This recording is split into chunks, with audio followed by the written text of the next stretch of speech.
There's lots of drama with the U.S. Open. That is on Saturday. Serena Williams was trying to win her 24th Grand Slam singles title. Naomi Osaka, a woman of Japanese and Haitian descent, was trying to win her first.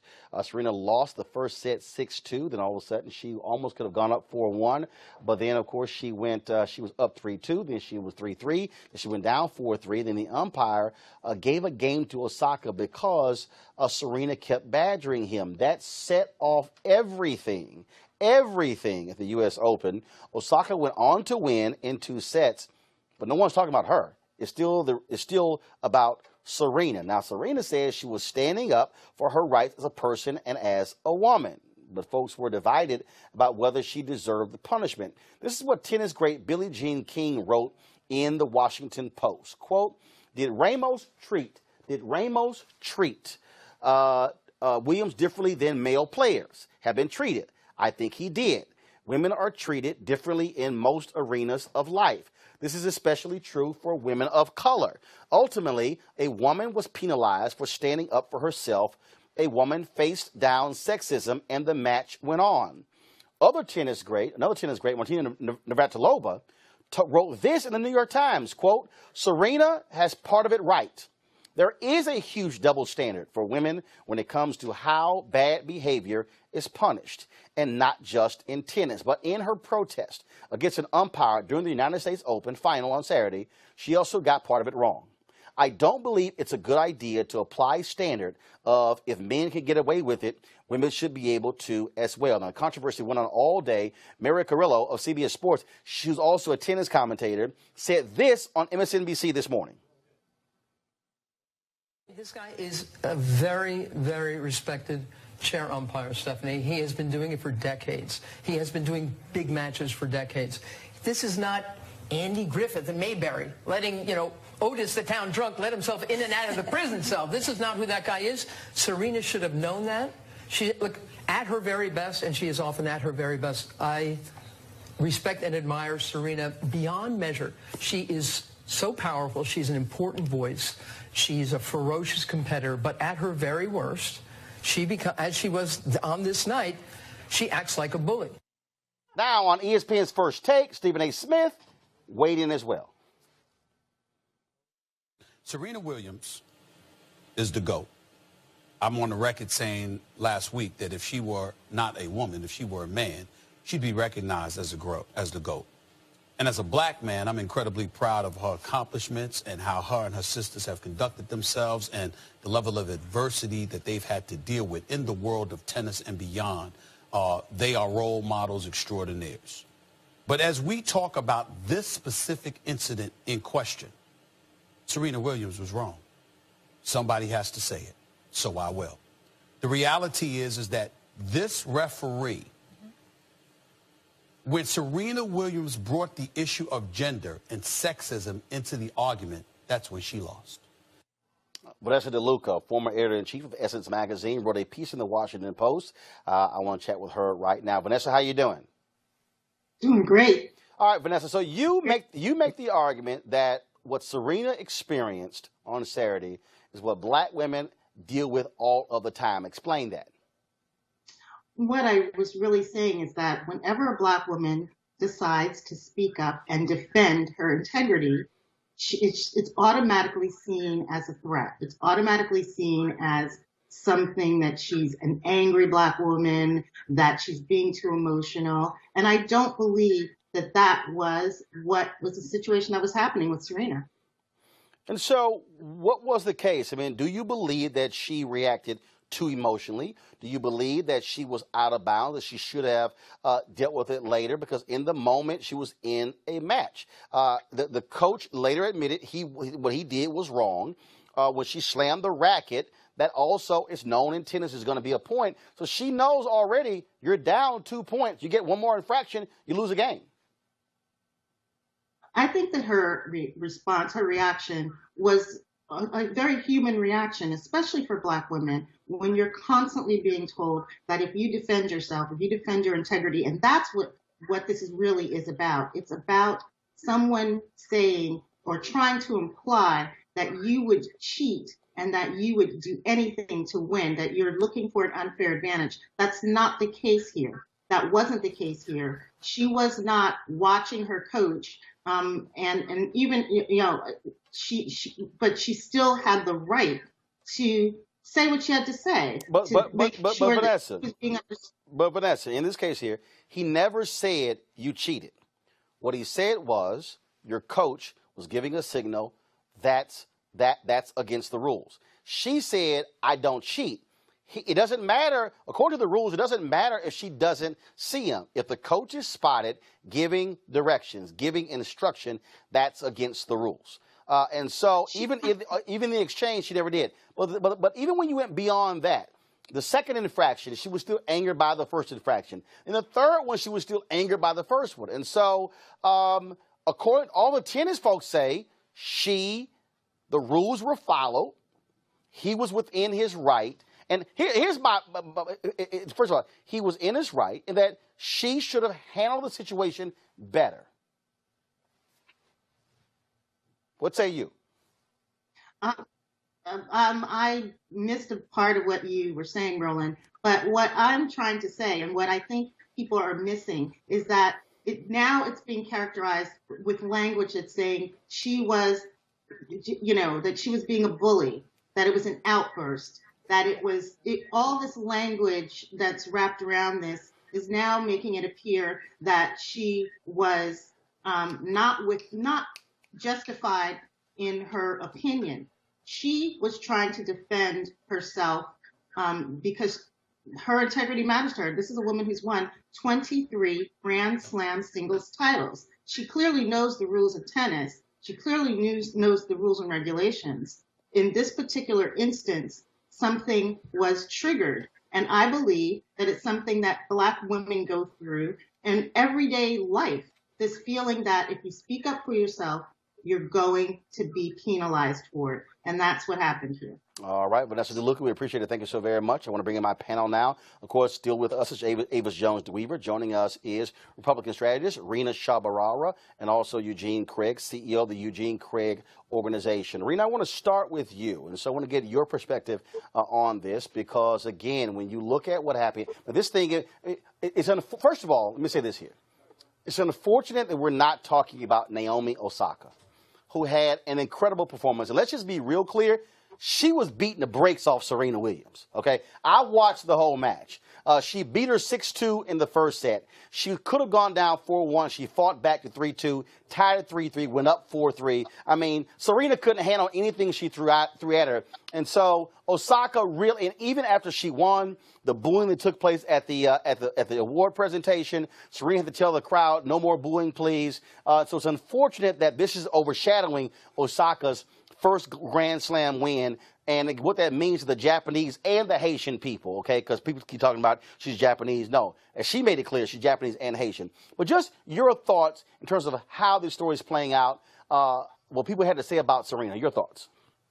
I think it's unfortunate how two women of color are losing out here. I mean, just the whole story, how it's being talked about in society, how people are perceiving Serena's actions, how people are overshadowing the great win by this young woman who idolized Serena.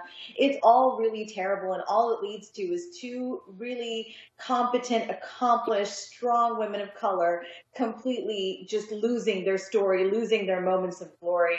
And look, I mean, Roland, I have a soft spot for Serena. She, as a fellow mom, what she's been through, how she's articulated a lot of how she struggled with motherhood and in her sport, and still seemed to be this real great. I do believe she's a genuine great, one of the best of our time athletes. I mean, she's somebody that's risen above the ranks through hard work. I think she felt her character was being attacked, and that was the genesis of that whole thing. I watched it. She maintained a somewhat cool, calm tone, but I feel where she went wrong, if she went wrong anywhere, was in threatening the umpire, what could be perceived as a threat by him. I think that's where it went completely wrong, where she said, you will no longer be on any court I play on in the future.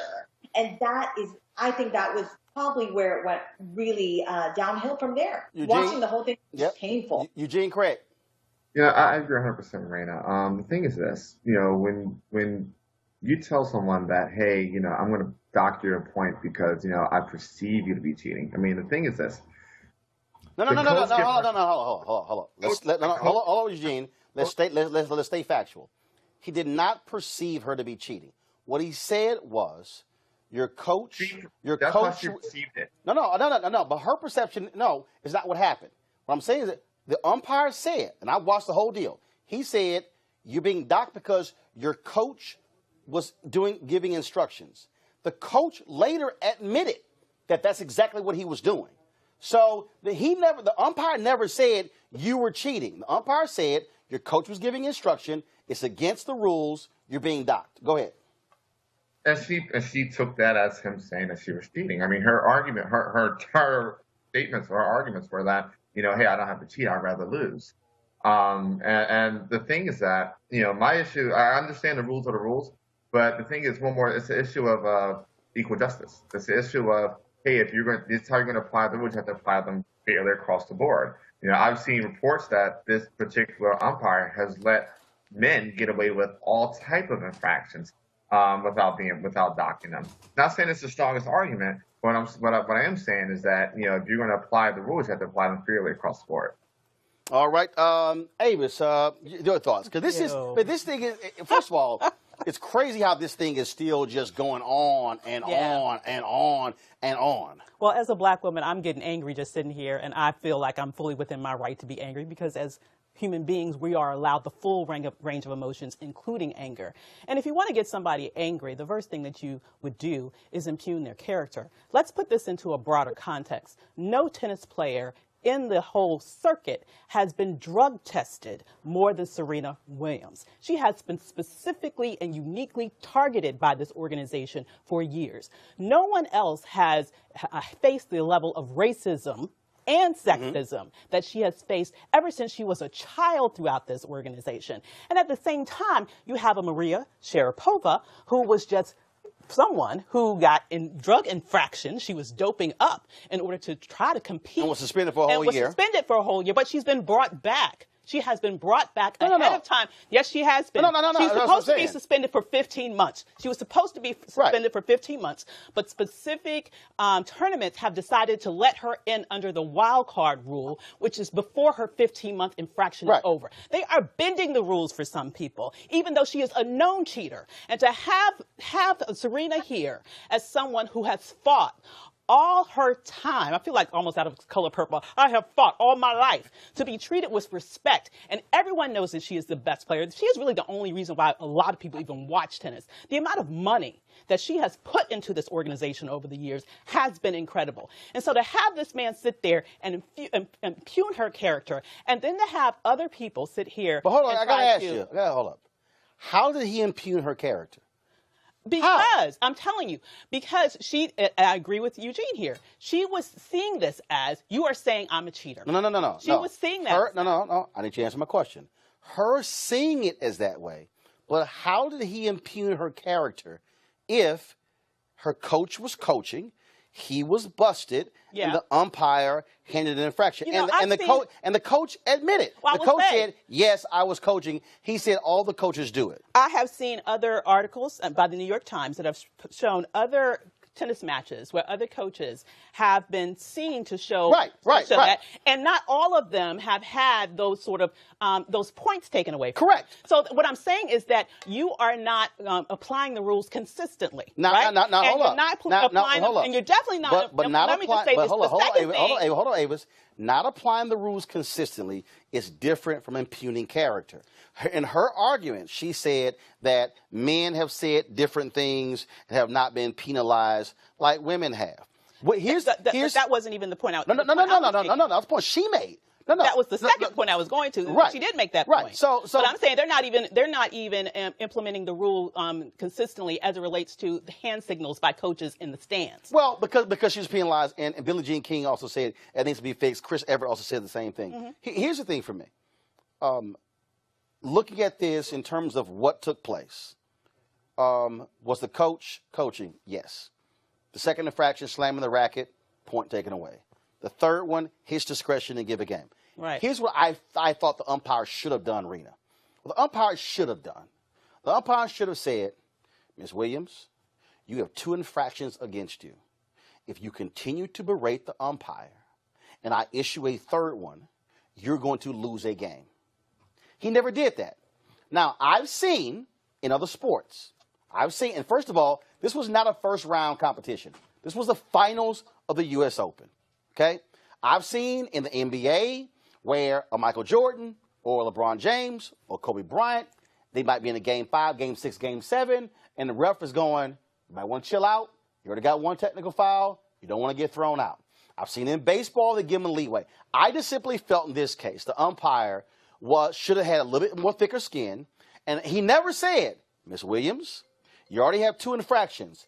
If you continue, I'm going to give you a 3rd. That, to me, is where he messed up. He has to look at the gravity of the situation and go, this is the finals of the U.S. Open. Yeah, I agree with you. He situation and been like, look, emotions are high. This is a world-class athlete. This is a woman that we know is strong and assertive.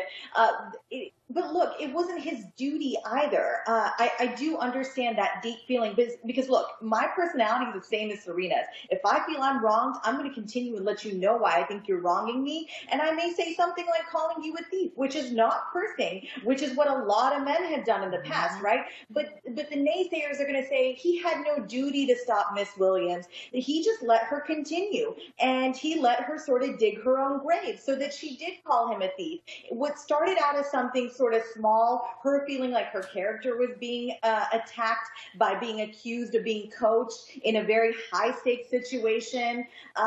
It just burned out of control when he let her continue. But again, he had no duty to stop her. It would have been nice if he did the same as what most umpires do for men when they're arguing a point, is stopping them right there and saying, look, you're out of line. It's going to get worse for you if you don't stop.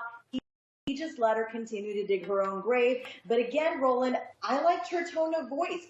I didn't think she didn't curse. She was fine if you ask me. But it's just unfortunate how he dealt with it. And it's been said, it's been reported that he's dealt this way in the past.